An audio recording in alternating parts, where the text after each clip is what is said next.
உங்கள் அத்தனை பேருக்கும் எனது பணிவான வணக்கத்தினை மீண்டும் தெரிவித்துக் கொள்கிறேன். இத்தனை பேருக்கு மேலாக நான் ஒரு விஷயம் கவனிச்சு வந்த உடனே முதல்ல உங்களுடைய தலைமை ஆசிரியர் பேசினாரு. எப்பயுமே உங்களோட தலைமை ஆசிரியர் பேசும்போது நான் தொடர்ந்து இந்த பள்ளிக்கூடத்துல ஒரு மாணவர்களுக்கும்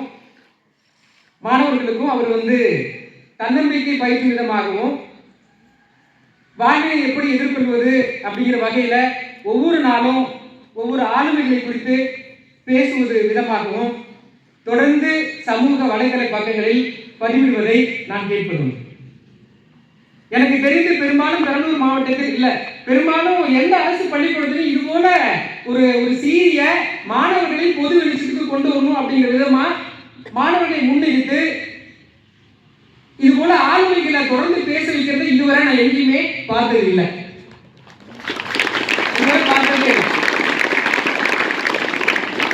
பெரும்பாலும் சில புத்தகங்களை படிச்சுட்டு உங்களோட தலைமை ஆசிரியர்கிட்ட சில நேரங்கள் விவாதிப்பது உண்டு. ஏதாச்சும் ஒரு நியூமெரிக்கல் ஃபிகர், ஒரு அம்பேத்கரை குறித்தோ அல்லது பெரியாரை குறித்தோ அல்லது இப்ப இன்னைக்கு பாத்தீங்கன்னா தமிழ் இலக்கிய வரலாறு குறித்து சில அறிஞர்கள்லாம் நமக்கு தொடர்ந்து பேசினார். அது போல அந்த கிரனலாஜிக்கல் ஆர்டரை கேட்கும்போது அவர்கிட்ட தான் நான் வெரிஃபை பண்றது உண்டு. எந்த நிலையிலையும் எந்த சந்தர்ப்பத்திலையும் சூழலையும் அந்த வருடமும் தேதியும் அவர் மாறாமல் சொல்லக்கூடிய அபாரமான நினைவு சக்தி கொண்ட ஒரு ஆளுமை உங்களுக்கு தலைமை ஆசிரியராக கிடைச்சிருக்கார். ஒரு சின்ன தயக்கம் எனக்கு இருக்கு. என்ன அப்படின்னா, முதல்ல என்ன கூப்பிட்டாரு, ஐயா நாளைக்கு நீங்க பேசுங்க அப்படின்னு சொல்லிட்டாரு. நானும் சரின்னு சொல்லிட்டேன். சொன்ன பிறகு இவ்வளவு பெரிய ஒரு எனக்கு தொடர்ந்து ஒரு அபாரமா வாசிக்கக்கூடிய ஒரு தலைமை ஆசிரியர் அவர் பக்கத்துல நம்ம பேச போறது எனக்கு உள்ளபடியே ரொம்ப மகிழ்ச்சி. இந்த வாய்ப்பை எனக்கு கொடுத்துருக்கீங்க. இது ஒரு பக்கம் இருக்கட்டும். ஆனா இந்த பள்ளிக்கூடத்தோட இன்னொரு விஷயத்தை கவனிச்சேன். பெரும்பாலும் நெறியாளி அப்படிங்கிறது எப்படி இருக்குன்னு பாத்தீங்கன்னா, அடுத்து இவர் பேச போறாரு, இந்த தலைப்பில் பேச போறாரு, இவங்கெல்லாம் வந்திருக்கிறாங்க, அடுத்து இந்த நிகழ்வு தொடங்க இருக்குது, இந்த நிகழ்வு செயல்பட முடிய போகுது அப்படின்னு பேசுறதெல்லாம் கடந்து இங்க நெறியாளர்கள் செய்யக்கூடிய அவர் அவரு பாத்தீங்கன்னா அடுத்து இலக்கிய வரலாறு தமிழ் சார்ந்த கருத்துக்களை தொடர்ந்து செய்யறத பார்த்திருக்கிறேன். இதை எப்படி நான் பாக்குறேன்னு பாத்தீங்கன்னா, உங்க தலைமை ஆசிரியர் கிட்டத்தட்ட ஜூலை 4ஆம் தேதி ஜூலை 4ஆம் தேதி இந்த பள்ளிக்கூடத்துக்கு நான் அதுக்கு முன்னாடி வந்ததில்லை. அவர் தலைமை பொறுப்பேற்ற பள்ளிக்கான தலைமை ஆசிரியர் பொறுப்பேற்கும் போது அவரை பார்ப்பதற்காக வாழ்த்துவதற்காக இந்த பள்ளிக்கூடத்துக்கு வந்த கிட்டத்தட்ட ஜூலை 4 இன்னைக்கு பாத்தீங்கன்னா இன்னைக்கு 30 இல்லைங்களா, 30ஆம் தேதி 30 இந்த குறிப்பிட்ட நாளையில இங்க இருக்கக்கூடிய ஆசிரியர்களை தயார்படுத்துற விதமா இருக்கட்டும், மாணவர்களை தயார்படுத்துற விதமாகவும் ரொம்ப வெளிச்சமா இருக்கிறத நான் பாக்குறேன். நண்பர்களே, இன்னைக்கு நான் உங்கள்கிட்ட பேசக்கூடிய ஒரு தலைப்பு வாழ்வெனும் பெரும் நதி அப்படிங்கிற ஒரு தலைப்பை நான் பேச போறேன். பெரும்பாலும் இது போல தலைப்புகள் பாத்தீங்கன்னா கல்லூரி கருத்தரங்கத்துல அல்லது கல்லூரி மாணவர்கள்ட்ட உரையாடுறது இந்த தலைப்பு ரொம்ப எளிதானது. ஆனாலும் கூட பள்ளி மாணவர்களா இருந்தாலும் பரவாயில்ல, இந்த தலைப்பை நான் ஏன் கொடுத்தேன் அப்படிங்கிறதுக்கு ஒரு சின்ன காரணம் இருக்குது. என்ன அப்படின்னு பாத்தீங்கன்னா, இன்னைக்கு பெரும்பாலும் கல்வி அப்படிங்கிறது இன்னைக்கு நாங்கெல்லாம் பள்ளிக்கூடம் படிக்கும் போது ஸ்கூல்ல எங்க அப்பா ஒரு உரசாக்கு பை தச்சு கொடுத்திருந்தாரு. எங்க வீட்டுல 3 பேரும் முதல்ல பள்ளிக்கூடம் போனோம். அப்படி போகும்போது அந்த உரசாக்கு பை வெட்டி தச்சு கொடுத்து போகும்போது ஸ்கூலுக்கு புத்தகம் எடுத்துட்டு போவோம். புத்தகம் எடுத்து போயிட்டு பள்ளிக்கூடம் முடிச்சோன்னா 4:30 மணிக்கு திரும்ப வீட்டுல போட்டுருவோம். அவ்வளவுதான் பள்ளிக்கூடம். திரும்ப மறுநாள் தான் பள்ளிக்கூடத்தை ஞாபகமே வரும். எல்லா டைமும் பாத்தீங்க, எல்லா நேரங்களிலும் மாணவர்கள், அதாவது அந்த காலகட்டத்துல பள்ளி மாணவர்கள் என்ற முழுக்க விளையாடுவது என்பதுதான் அடிப்படையாக இருந்தது. விளையாட்டு என்பது அது எப்படிப்பட்டது பார்த்தீங்கன்னா, எந்த விதமான அரசியல் கலப்போ சமூக கலப்போ பெரியவர்கள் இல்லாம இருந்துச்சு. ஆனாலும் கூட இன்னைக்கு பள்ளி என்பது அல்லது பள்ளியில் கற்பிக்கப்படும் கல்வி என்பது எப்படிப்பட்டதாக இருக்கிறது என்ற கேள்வி எனக்கு எப்பொழுதும் வந்து கொண்டே இருக்கிறது. அந்த வகையில் இன்னைக்கு வாழ்வெனும் பெரும் நதி அப்படிங்கிற தலைப்பில் இருக்கக்கூடிய விஷயத்த இன்னைக்கு பள்ளிகள்ல கல்லூரிகள்ல மாணவர்கள் மத்தியில இருக்கக்கூடிய விஷயத்த எப்படிப்பட்டதாக இருக்கிறதுங்கிறத உங்கள்கிட்ட பேசணும். இது ரொம்ப அவசியமானது நினைக்கிறேன். உங்களோட தலைமை ஆசிரியர் அடிக்கடி கூட்டங்களை பேசும்போது சொல்லுவாரு, நான் உங்கள்கிட்ட எப்படி பேச போறேன்னு தெரியாது, ஆனாலும் கூட சில வரலாற்று தரவுகளை உங்கள் முன்னால் வைக்கும் பொழுது எனக்கு என்ன சொல்றது, அதாவது ஒரு சென்ஸ் ஆஃப் ஹியூமரோட எல்லாம் பேச தெரியாது, ஆனாலும் கூட என்னால் அழுத்தமான தரவுகளை கொடுக்க முடியும் அப்படின்னு சொல்லிட்டு பதிவு வச்சு முதல்ல பேச தொடங்குவார். அந்த வகையில இன்னைக்கு ஒரு சின்ன ஒரு 2 அறிஞர்களை பத்தி மட்டும் உங்கள்கிட்ட பேசணும்னு நினைக்கிறேன். நம்ம ஊர்ல பாத்தீங்கன்னா அடிக்கடி பஸ் ஸ்ட்ரைக் நடக்கிறது நம்ம பார்த்துக்கிறோம். பஸ் ஸ்ட்ரைக் நடக்கும். என்ன சொல்ல போனா வீட்டுல ஸ்ட்ரைக்ங்கிறது ரொம்ப சாதாரணமான விஷயம் தான். 1955 வருடம் 1955 அலோபாமா பஸ் ஸ்ட்ரைக் அப்படின்னு ஒரு நடந்துச்சு. 1955ல அலோபாமா பஸ் ஸ்ட்ரைக் அப்படின்னு அமெரிக்கா, யுனைடெட் ஸ்டேட்ஸ் ஆஃப் அமெரிக்காவில் அலோபாமா மாநிலத்தில் ஒரு மாகாணத்தில் ஒரு பஸ் ஸ்ட்ரைக் நடந்துச்சு. அந்த பஸ் ஸ்ட்ரைக்ல முன்வைக்கப்பட்ட ஒரு விஷயம் என்ன அப்படின்னு பாத்தீங்கன்னா, வெள்ளைக்காரர்கள் பஸ்ல பயணம் செய்யலாம். எப்படி பயணம் செய்யலாம்னா, ஒரு பேருந்துல கிட்டத்தட்ட 40 இருக்கைகள் இருக்கு அப்படின்னா முதல் 20 இருக்கைகள்ல வந்து வெள்ளைக்காரர்கள் வந்து பயணம் செய்யலாம். அந்த 20 இருக்கைக்கு அப்பால் இருக்கக்கூடிய இருக்கைகள்ல தான் அந்த மாநிலத்தில் இருக்கக்கூடிய மாகாணத்தில் இருக்கக்கூடிய கருப்பினர்கள் வந்து பயணம் செய்ய முடியும். அதுதான் நிலை. ஒரு கால் அந்த பேருந்துல வந்து 20 இருக்கை ஃபில் ஆயிடுச்சு. 21வது அல்லது 22வது ஒரு வராங்கன்னா அந்த பின்னாடி இருக்கக்கூடிய அடுத்த இருக்க 2 பேர் வந்து உங்களுக்கு இடம் கொடுக்கும். வேற 20 இருக்குதா உங்களுக்கு, மீதி எங்களுக்கு உள்ள இருக்கை நீங்க வந்து அதற்கு வந்து உரிமை கொண்டாட முடியாதுன்னு சொல்ல முடியாது. அவர்கள் வந்தால் அவர்களுக்கு அந்த இருக்கை கொடுத்துடணும். இது ஒன்று. ரெண்டாவது என்ன கேட்டீங்கன்னா, ஒரு கால் 40 பேர் வெள்ளைக்காரர்கள் ஏறிட்டாங்க, 40 பேரும் கருப்பர்கள் பயணம் செய்ய முடியாது. ஒரு நாள் பாக்குறாரு, ஒரு அம்மா ஏறாங்க அந்த பஸ்ல, ரோசா பார்க்கஸ் அப்படின்னு ஒரு அம்மா ஏறாங்க. அந்த அம்மா ஏறின பிறகு 20 சீட்டுக்கு அப்புறமா ஒரு இருக்கை இருக்கு. அந்த அம்மா உட்காராங்க. உட்கார்ந்த பிறகு அந்த பேர்ல இருக்கக்கூடிய அந்த நடத்துனரும் ஓட்டுநரும் அந்த அம்மா வந்து, நீ எழுந்துரு, நீங்க பயணம் செய்ய முடியாது, ஏனென்றால் ஒரு வெள்ளைக்காரன் வந்திருக்கிறான், அவனுக்கான பிரதிநிதித்துவம் கொடுக்கப்பட வேண்டும், அதனால் இருக்கை விட்டு எந்திரிக்கணும் அப்படின்னு சொன்ன பிறகு அவர் முடியாது என்று மறுக்கிறார். உடனே வந்து அந்த பஸ்ல இருந்து அவனை பிடிச்சி கீழே இழுத்து தள்ளுறாங்க. தள்ள பிறகு ஒரு நாள் அந்த மாகாணத்தில் ஒரு பெரிய தலைவன் உருவாகிறான். அந்த தலைவன் பேர் வந்து மார்ட்டின் லூதர் கிங் ஜூனியர் என்ற ஒரு தலைவன் உருவாகிறான்.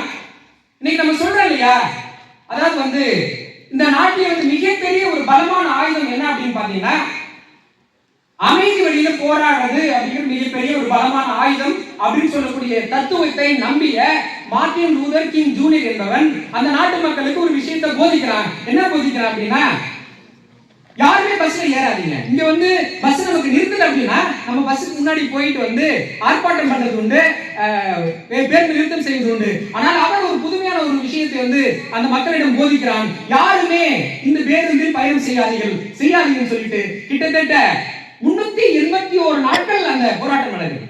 301 வருடத்திற்கு மேலாக அந்த போராட்டம் நடக்கிறது. அந்த 381 நாட்களும் அங்க இருக்கக்கூடிய கருப்பின மக்கள் எல்லோரும் நடந்தே பயணம் செய்கிறார்கள். எல்லாரும் நடந்தே பயணம் போறாங்க. 20 மைல் 30 மைல் அப்படின்னு சொல்லிட்டு தொடர்ந்து எல்லாருமே நடந்தே பயணம் செய்யறாங்க.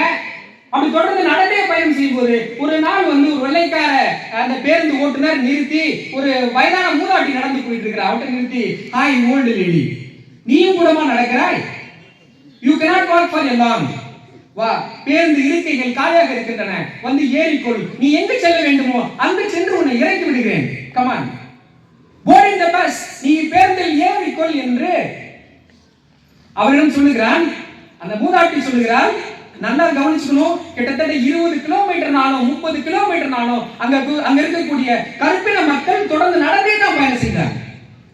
அவன் சொல்லுகிறான், இல்ல இல்ல எனக்கு வேண்டாம், பரவாயில்ல வேண்டாங்கிறது புரிஞ்சுக்கிறேன், ஆனா நீ வயதான மூதாட்டியாக இருக்கிறாய், உன்னால் பயணம் செய்ய முடியாது, வந்து பேருந்தில் ஏறிக்கொள், இருக்கைகள் காலியாக இருக்கின்றன என்று சொல்லுகிறான்.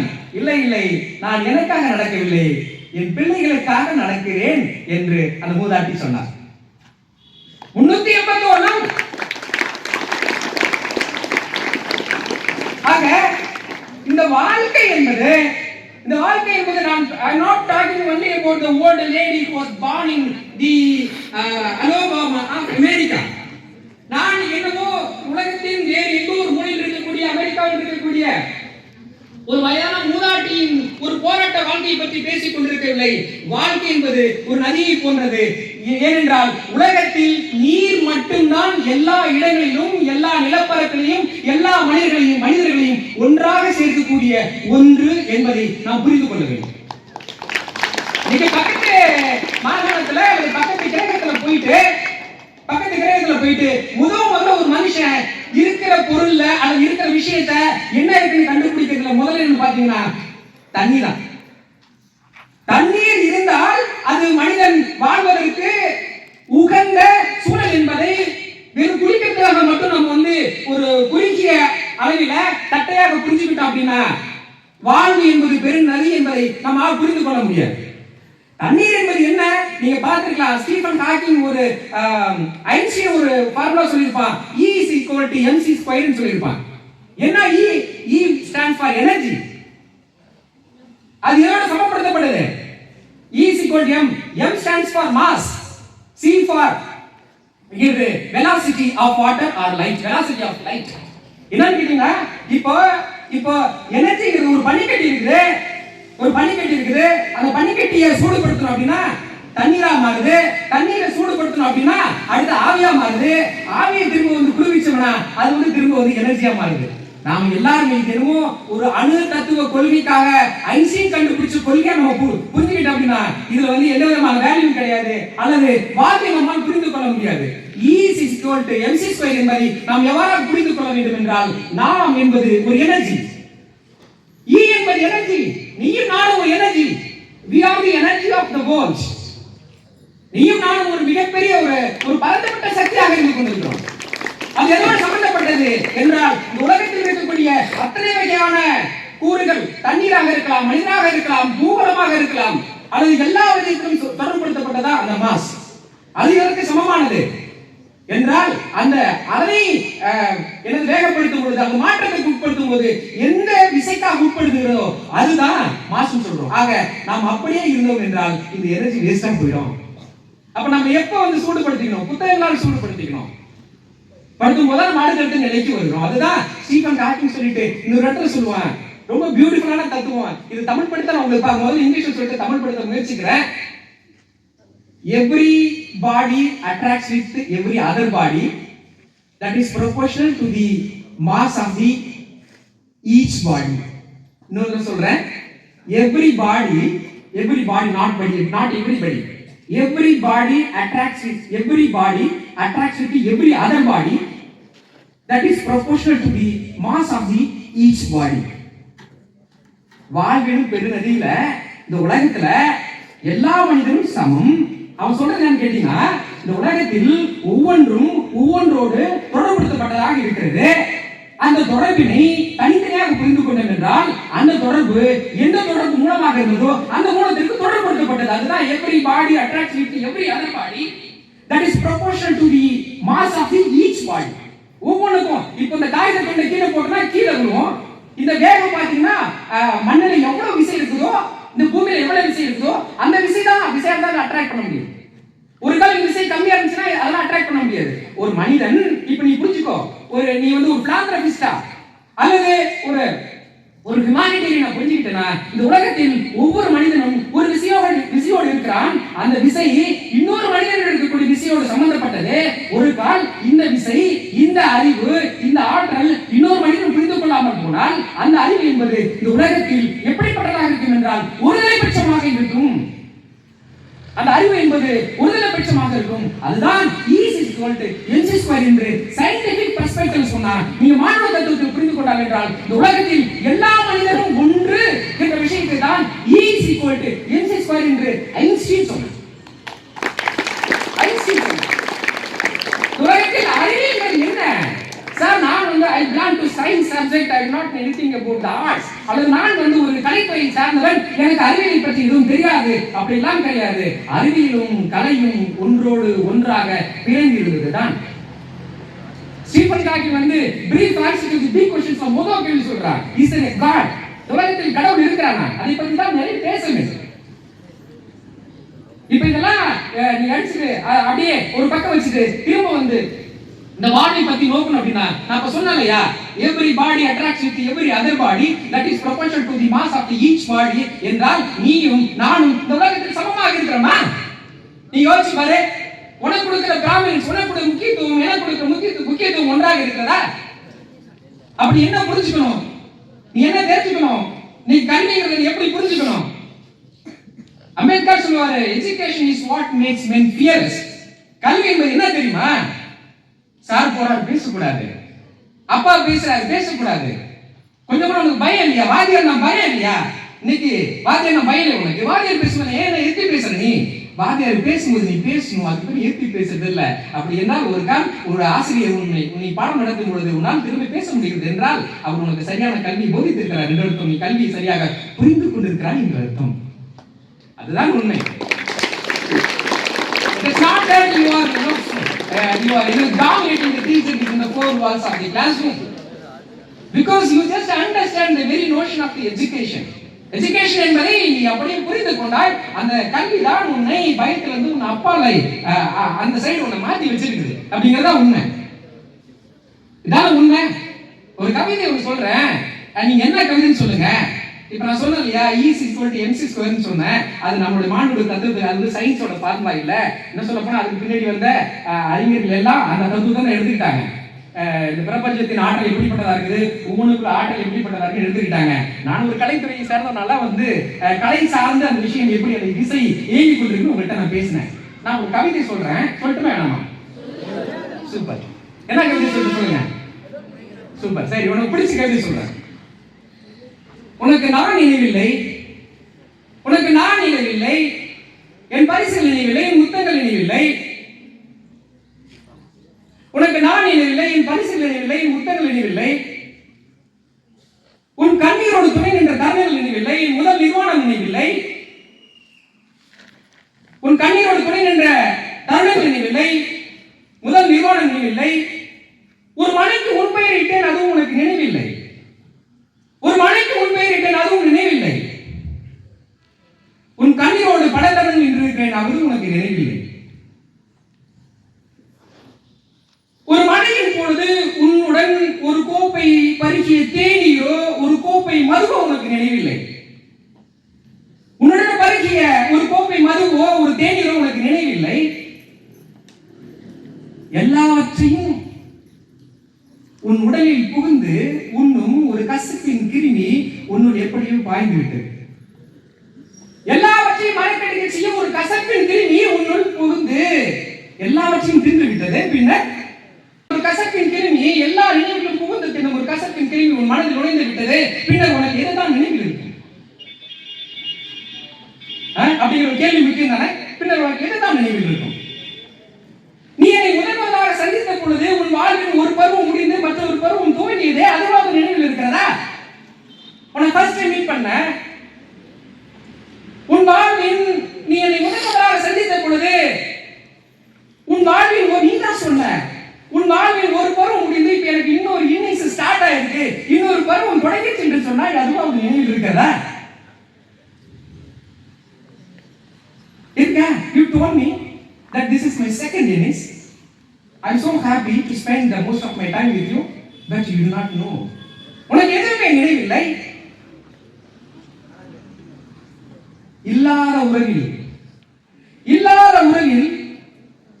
ஏதோ ஒன்றை நினைவுபடுத்துவது, இல்லாத உறவில் ஏதோ ஒன்றை நினைவுபடுத்துவது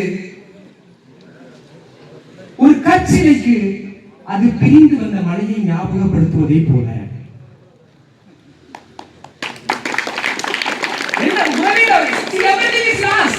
எல்லாமே போச்சு. No feeling at all, no love at all, no relationship, nothing, because you forgot everything. You forgot my kiss, the first kiss I gave you forgot, and the prize I gave you forgot, the compliment, the relationship, everything you forgot. You do not know anything. Nothing is left. எதுவுமே இப்பொழுது கையில் இல்லை, எதுவுமே இப்பொழுது மனதில் இல்லை. எல்லாவற்றையும் மறந்து விட்டாய். எப்படி உனக்கு ஞாபகப்படுத்துறது? ஏதாச்சும் கொஞ்சம் விட்டது தொட்டது இருந்துச்சுன்னா அவனுக்கு அன்னைக்கு வியாழக்கிழமை சாயங்காலம் வெள்ளிக்கிழமை காலையில் சொல்லிட்டு I just give you some tips to recollect those beautiful memories, but you lost everything. உனக்கு அந்த அழகிய தருணங்களை எல்லாம் நினைவுபடுத்த முடியும், ஆனால் எல்லாவற்றையும் மறந்து விட்டாய். ஒரு சொட்டு கூட இல்லை, நினைவின் சொட்டுகள் இல்லை, பற்றி விட்டது, வறண்டு போய் விட்டது. எப்படி நினைவுபடுத்துவது?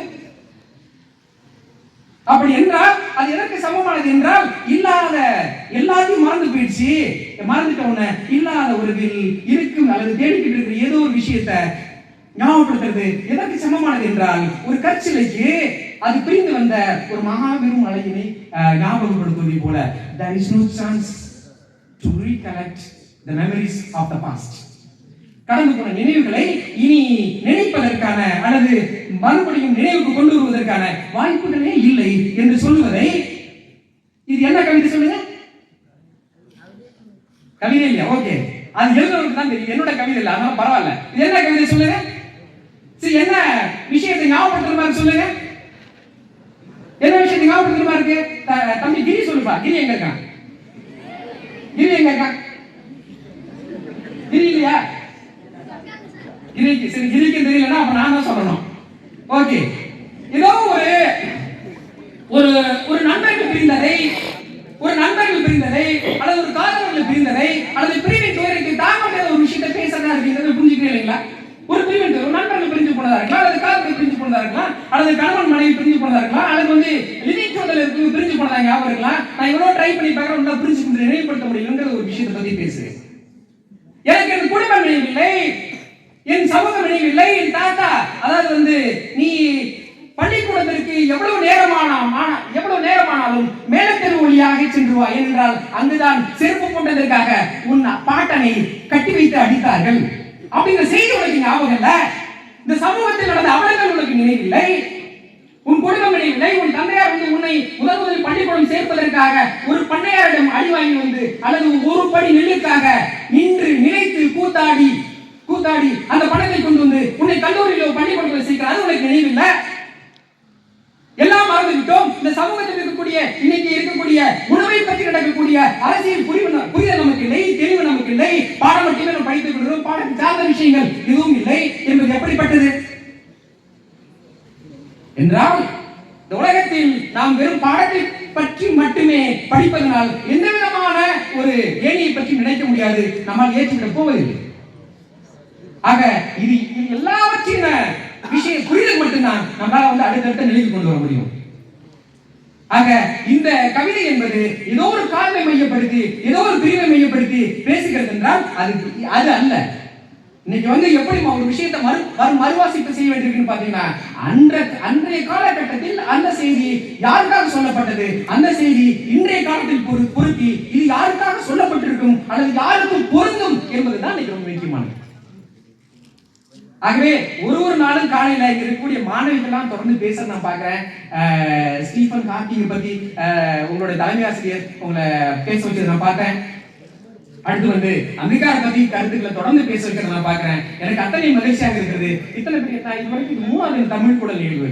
முதல்ல எஸ்என பள்ளிக்கூடத்துல கூப்பிட்டுருந்தாங்க, ஆரம்பிச்சு 10 நிமிஷம் மழை வந்துச்சு. அடுத்து வேப்பந்தட்டில் ஒரு தமிழ் குடல் கூப்பிட்டுருந்தாங்க, 10 நிமிஷத்துக்கு மழை வந்துருச்சு. இன்னைக்கு பாத்தீங்கன்னா ஏற்கனவே மழை வர சமயத்தில் கூப்பிட்டாரு, ஐயா மழை வருது, மழை முடிச்சவங்க வரேன்னு சொன்னேன். ஆக இன்னைக்கு இத்தனை பொறுமையாகவும் இத்தனை ஆளுமையாகவும் நீங்களா இருந்து இந்த பேசி கேட்கறது எனக்கு ரொம்ப சந்தோஷமா இருக்கு. அது ரொம்ப முக்கியமா நான் பாக்குறேன். உங்களுடைய நெறியாளரை செய்யக்கூடிய அந்த ஆசிரியராக இருக்கட்டும், தலைமை ஆசிரியராக இருக்கட்டும், ஒரு முக்கியமான விஷயத்தை தன்னோட பேச்சில் தொடங்கினாங்க. தமிழ் இலக்கிய வரலாறு பற்றி தொடங்கினாங்க. நான் கூட யோசிச்சேன், ஐயா நான் ஆங்கில துறை சார்ந்த ஆளா இருக்கேன், பட் தமிழ் துறையில தமிழ் கூட நிகழ்வுக்கு எப்படி கலந்துக்கிறேன்னு யோசிக்கும் போது எனக்கு ஒரு விஷயம் ஞாபகம் வச்சு, இதுதான் நான் யோசிச்சுட்டு இருந்தேன். 18ஆம் நூற்றாண்டுல ஷீகன் பால்கு அப்படிங்கிற ஒரு ஜெர்மன் டிராவலர், ஒரு மிஷனரின்னு சொல்லலாம். அவர் தான் முதல்ல தரங்கம்பாடிக்கு தமிழ் இலக்கண ஒரு எனக்கு அகராதியம் தேடி ஓடி கண்டுபிடிச்சு முதல்ல கொடுத்தாரு. அந்த வகையில தமிழுக்கும் ஆங்கிலத்துக்கும் இன்னைக்கு இந்த தமிழ் மிகப்பெரிய அளவுல இன்னைக்கு எல்லா மக்களுக்கும் போய் சேர்ந்துருக்குன்னா அதுக்கு காரணம் ஆரம்பத்தில் கிறிஸ்தவ மிஷனரிகள் அதற்கான மிகப்பெரிய பங்களிப்பு செஞ்சிருக்கிறாங்க அப்படிங்கிறத நம்ம இந்த இடத்துல புரிஞ்சுக்கணும். ஆக இந்த தமிழ் கூடல் நிகழ்வுல உங்கள்கிட்ட கலந்துக்கிட்டு ஒரு 2 விஷயம் உங்கள்கிட்ட சொல்லியிருக்கிறேன். அலோபாமா பஸ் ஸ்ட்ரைக் அப்படிங்கிற விஷயம், அந்த பஸ் ஸ்ட்ரைக் மூலமா எப்படி கருப்பர்களுக்கான விடுதலை பெற்றார்கள் அப்படின்னு நம்ம புரிஞ்சுக்கிட்டோம். அதுல உங்களுக்கு சொல்லக்கூடிய செய்தி கேட்டீங்கன்னா, இன்னைக்கு இருக்கக்கூடிய விஷயத்தை சமகாலத்தில் பொருத்தி பார்த்து புரிந்து கொள்வதன் மூலமாக உங்களின் விடுதலை பெற முடியும். சமகாலத்தில் அடுத்ததாக எந்த பாடத்தை நீங்க படிச்சாலும் சரி, அல்லது ஒரு கட்டுரை நீங்க படிச்சாலும் சரி, அல்லது வந்து அறிவியல் சார்ந்த விஷயங்களை நீங்க தொடர்ந்து படிச்சாலும் சரி, நீங்க கவனிக்க விஷயம் கேட்டீங்கன்னா, அறிவியலை வெறும் எக்ஸ்பெரிமெண்டலா மட்டும் பார்க்காதீங்க.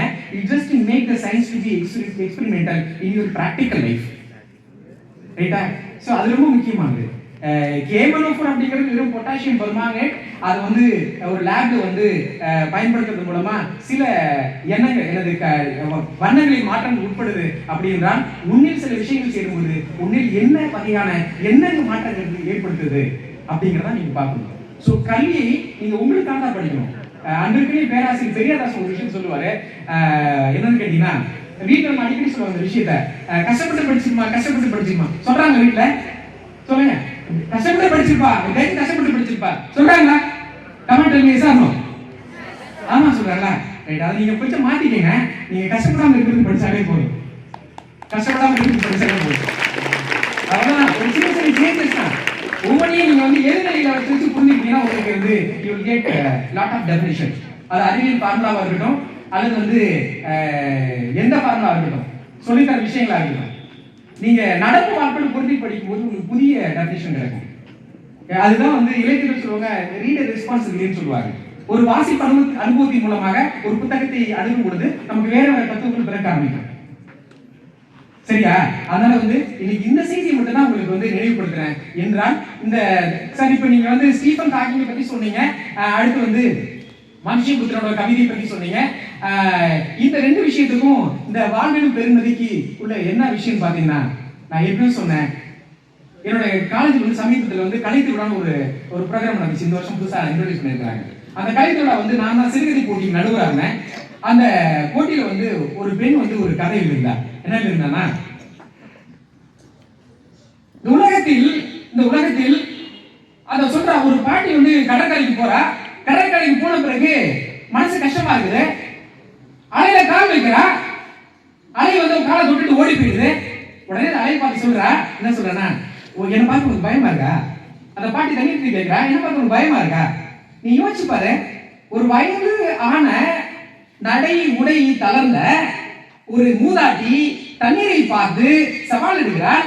என்னன்னு பாத்தீங்கன்னா, என்ன பார்த்து உனக்கு பயமா இருக்கா அப்படின்னு சொல்லி அலை திரும்ப சொல்லுது, இல்ல அப்படிலாம் ஒண்ணு இல்ல அப்படின்னு சொல்லுது. இல்ல நீ என்ன பார்த்து பயப்படுற, நீ தொடர்ந்து என் காலை உன்னால் தொட்டுக் கொண்டு இருக்க முடிவதில்லை. ஏனென்றால் உனக்கு என்னை பார்த்தால் பயமாக இருக்கிறது. அதனால்தான் என் காலை தொட்டு முத்தமிட்டவுடன் நீ ஓடி போகிறாய். என்னோட நேர் நிக்க உன்னால முடியல. ஒரு பாருங்க, தண்ணீர் என்பது, அதாவது மலைக்கும் அலைக்கும் ஒரு நாள் சண்டை வந்துச்சான். மழை நான் சொல்லிச்சான், நான் தான் பெரிய இருந்துச்சான். அலை நான் சொல்லிச்சேன், நான் தான் பெரிய சொல்லிச்சான். சரி மோதி பார்த்துக்காம சொல்லிச்சான். அலை சொல்லிச்சான், ஓகே மோதிக்கலாம்னு சொல்லிச்சான். மலைய அலை மோதிக்கிட்டு இருந்துச்சான். மலைன்னு சொல்லிச்சான், அலன்னு சொல்லிச்சான், மலைன்னு சொல்லிச்சான், அலன்னு சொல்லிச்சான். அது எம்பவே முடியல.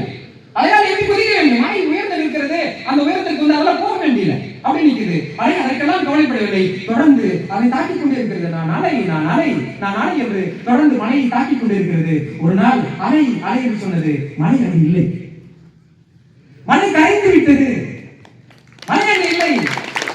மலை கரைந்து விட்டது. நீ யாரை பார்த்து பயப்படக்கூடாது. ஐயோ அவ்வளவு பெரிய ஆளா இருக்கிறாங்க. அதுதான் நீ தெரிஞ்சுக்கணும். நான் சொன்னேன், அமெரிக்காவில் சொன்னேன் இல்லையா, கல்வி என்பது என்ன? ஒரு மனிதனின் தனி ஒரு மனிதனின் மனத்தில் இருக்கக்கூடிய பயத்தை போக்குவதுதான் கல்வின்னு சொன்னேன். ஐயோ என்னோட உயரமா இருக்காங்க, நீ எப்படி பாக்குற, அந்த உயரத்துக்குனால வந்து உயரமாக முடியவில்லை. நீ உன் வேலையை செய்து கொண்டு, you keep on doing your job. நீ உன் வேலையை செய்து கொண்டே இரு. ஒரு நாள் ஒன்னு சொல்லுவாங்கல்ல, ஒன் ஃபைன் மார்னிங் சொல்லுவாங்கல்ல, the mass will go away. உன்னை அச்சுறுத்திக் கொண்டே இருந்த ஒரு விஷயம் உன் கண் முன்னால் தொலைந்து போவதை நீ பார்ப்பாய். ஐயோ இதை பார்த்து பயந்தமா? அப்ப என்ன தேவை நமக்கு? we need honesty, அவ்வளவுதான், வேற ஒண்ணுமே கிடையாது. நம்ம சொல்லுவோம், நாமெல்லாம் புத்தகங்கள் அப்படிங்கிறதுக்கு ரொம்ப பெரிய பெரிய தத்துவத்துக்குலாம் அம்பேத்கர் அல்லது வந்து அயோத்திதாசர் படிக்கிறதுக்குலாம் போக வேண்டியதில்லை. ஒரு 2 விஷயம் சொல்றவங்க அப்பா அம்மா வந்து சொல்லிட்டு இருப்பாங்க, நீ என்ன திருடியா, நீ ஏன் பயப்படுறியா, நீ ஏன் பொய் சொல்றியா, நீ ஏன் பயப்படுற? இதுதான் தத்துவம். நீ பயப்படுறியா, திருடுறியா, பொய் சொல்றியா, அப்புறம் ஏமாத்துறியா, யாரும் கை பிடிச்சிருக்கியா, அப்படியே பயப்படுற? இதுதான் புத்தரோட தத்துவம். தத்துவங்களில் இதுவும் ஒன்று. திருடக்கூடாது, பொய் சொல்லக்கூடாது, ஏமாற்றக்கூடாது, அது வஞ்சகம் செய்யக்கூடாது. ஆக இந்த காலசி தான் நமக்கு வேணும். இந்த காலசி மட்டும் இருந்துச்சு அப்படின்னா நம்ம யாருக்கும் பயப்பட வேண்டியதில்லை. அந்த அலை மலை என்ற கதை தான். சரியா? ஆக உங்களுக்கு மலை போல ஒவ்வொரு நாளும் புதிய புதிய புத்தகத்தை தொடர்ந்து அறிமுகப்படுத்தக்கூடிய தலைமை ஆசிரியர் இங்கு மலை போல் இருக்கிறார். நீங்கள் எல்லாம் பாதுகாக்கப்பட்ட ரட்சிக்கப்பட்ட மனிதர்களாக இங்கு இருக்கிறீர்கள். நீங்கள் வாழ்வில் அத்தனை பேரையும் உயரத்திற்கு வருவீர்கள் என்ற நம்பிக்கை இருக்கிறது. இந்த வாய்ப்பிற்கு நன்றி.